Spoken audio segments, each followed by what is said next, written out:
sa ginawa mo. At nakita ko naman yung effort mo na hirap na hirap ka sa trabaho ko, sa trabaho mo, dahil sa pagpapaganda mo sa bonus. Bibigyan kita ng TIP.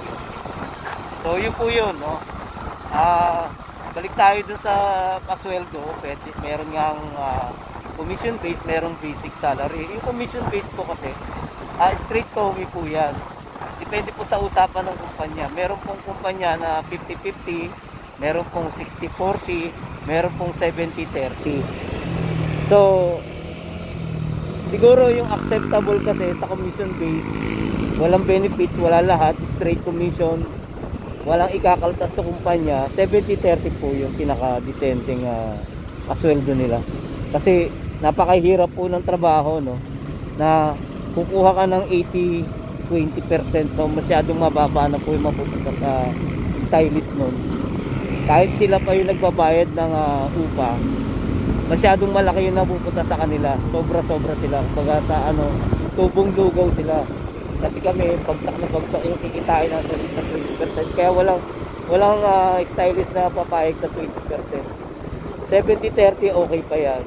Mas okay syempre ang 60-40 at saka 50-50. Pero sa 50-50 kasi lugi yung kumpanya, no? Kaya walang kumakagat ng 50-50. 60-40 po talaga dapat. Yun po yun. Ngayon naman sa basic salary, ganito po yung usapan. Kahit sa salon industry, kahit sa brand o kahit anong salon, ganito po yung usapan dyan. Depende na rin yan, no? Merong 20%, merong 12%, merong 10%. Meron nga mas mababa pa, 8%.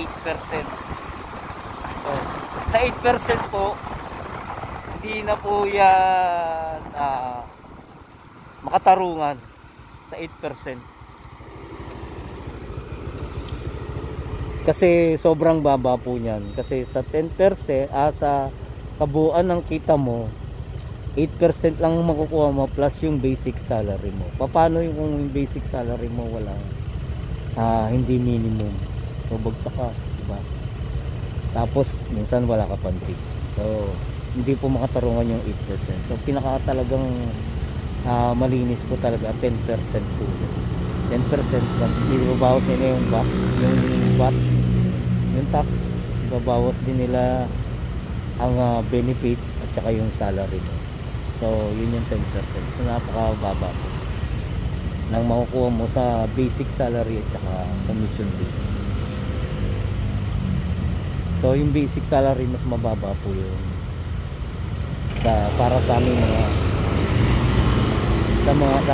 stylist. Kasi yun na yung pinakamababa, 10% commission. Ililes pa dun yung 12% plus yung mga benefits. So pag na-less yun, yun na yung sweldo mo. So syempre pag may leaks ka, may absent ka, ikabago.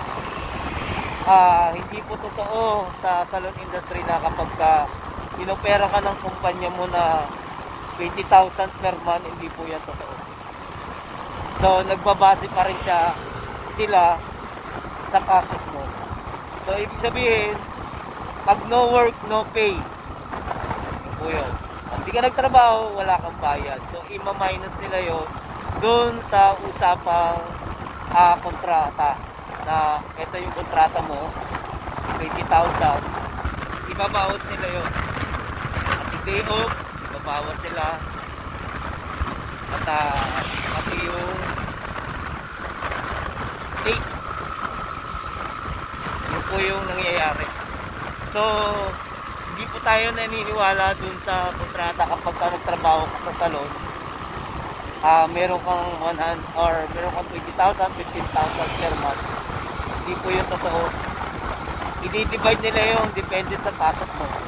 So kung halimbawa pumasok ka, ang pasok mo may day off ka, diba? May day off na 2 araw. Pag may day off na 2 araw, ililes po yun doon sa 15,000 na sweldo. Ganun po yun ang mangyayari. Sa 15 days, i-divide nila yung 15,000. Yun yung basic salary. So kung sa 15,000 divided by 15 days or divided by dahil pumasok ka ng 11, i-divide nila yun. Yun yung magiging basic salary mo. Ngayon, usapan kasi at per month mo is 20,000 divided by 30 days. Yun yung basic salary. Yun po yun. So, pag nakuha na nila yung basic salary, for example, 600, example lang, 600, yun yung 600 per day mo. Ngayon, 600 per day mo, pag may absent ka, for example, absent ka within 15 days, ang pinasok mo is 13 days lang or 10 days lang, ito times lang yung 600.